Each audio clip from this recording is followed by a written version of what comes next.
আজ আমি এমন একজন লোকের ঘটনা বলতে যাচ্ছি যার ঘটনা শুনলে আপনাদের অন্তর কেঁপে উঠবে। চলুন শুনে আসা যাক সেই ঘটনাটি কি। একবার হযরত ওমর রাদিয়াল্লাহু তাআলা আনহুর এর দরবারে দুই যুবক এক ব্যক্তিকে টেনে নিয়ে এলো। তারা অভিযোগ করলো, হে আমিনুল মুমিনিন, এ ব্যক্তি আমাদের বৃদ্ধ পিতাকে হত্যা করেছে। আমরা এর উপযুক্ত বিচার ও কিসাস চাই। হযরত ওমর রাদিয়াল্লাহু তাআলা আনহু অভিযুক্ত ব্যক্তিকে জিজ্ঞেস করলেন, তুমি কি সত্যি অপরাধ করেছো? লোকটি উত্তর দিল, হ্যাঁ, আমিনুল মুমিনিন অনিচ্ছাকৃতভাবে আমার হাত থেকে পাথরের আঘাতে তাদের পিতা মারা গেছে। অপরাধ প্রমাণিত হওয়ায় শরীয়তের নিয়ম অনুযায়ী তার মৃত্যুদণ্ডে আদেশ দেওয়া হলো। তখন ওই ব্যক্তি বললেন, হে খলিফা, আমি আদালতের রায় মেনে নিচ্ছি, কিন্তু আমার বাড়িতে কিছু এতিম শিশু আমানত রাখা আছে। আমি যদি মারা যাই তবে তারা সেই সম্পদ পাবে না। দয়া করে আমাকে 3 দিনের সময় দিন, আমি আমানত বুঝিয়ে দিয়ে ফিরে আসবো। হযরত ওমর রাদিয়াল্লাহু তাআলা আনহু বলেন, কিন্তু তোমার জামিনদার কে হবে তুমি যদি ফিরে না আসো? মদিনার দরবারে উপস্থিত কেউ ওই বহিরাগত ব্যক্তিকে চিনতেন না। ঠিক তখন মহান সাহাবী হযরত আবু যর গিফারি রাদিয়াল্লাহু তাআলা আনহু দাঁড়িয়ে বলেন, হে খলিফা, আমি এই ব্যক্তির জামিনদার হচ্ছি।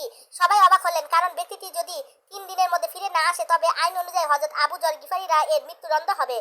খলিফা লোকটিকে 3 দিনের ছুটি দিলেন। ফয়সালার দিন গটিয়ে এলো। মদিনার মানুষ দরবারে জড়ো হলেন।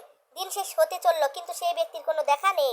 সবাই হযরত আবু যর গিফারি রাদিয়াল্লাহু তাআলা এর জন্য চিন্তিত হয়ে পড়লেন।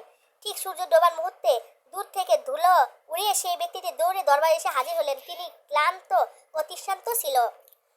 হযরত ওমর রাদিয়াল্লাহু তাআলা আনহু অবাক হয়ে জিজ্ঞেস করলেন, তুমি কি তো পালিয়ে যেতে পারতে, তবে কেন ফিরে এলে? লোকটি উত্তর দিল, আমি ফিরে এলাম যাতে পৃথিবীর মানুষ কোনোদিন বলতে না পারে যে মুসলমানরা তাদের দেওয়া কথা বা ওয়াদা রক্ষা করে না। এরপর খলিফা হযরত আবু যর গিফারি রাদিয়াল্লাহু তাআলা আনহুকে জিজ্ঞেস করলেন, আপনি কেন না চিনেও তার জামিনদার হয়েছিলেন? তিনি উত্তর দিলেন, আমি জামিনদার হয়েছিলাম যাতে মানুষ বলতে না পারে ইসলামে ভাইয়ের বিপদে এগিয়ে আসার মতো কোনো দয়ালু মানুষ নেই। এই পুরো দৃশ্য দেখে অভিযুক্তকারী দুই যুবকের চোখ দিয়ে পানি চলে এলো। তারা দাঁড়িয়ে বলল, হে আমিনুল মুমিনিন, আমরা তাকে ক্ষমা করে দিলাম। আমরা কিসাস চাই না, কারণ আমরা চাই না দুনিয়ার মানুষ বলুক যে মুসলমানদের মধ্যে এখন আর ক্ষমা করার মতো কোনো উদার ব্যক্তি বেঁচে নেই। এই ঘটনাটি আমাদের শেখায় যে সত্যবাদিতা, প্রতিজ্ঞা রক্ষা, নিঃস্বার্থ পরোপকার এবং ক্ষমতাশীলতা একটি সুন্দর সমাজ গঠনে কতটা ভূমিকা রাখে।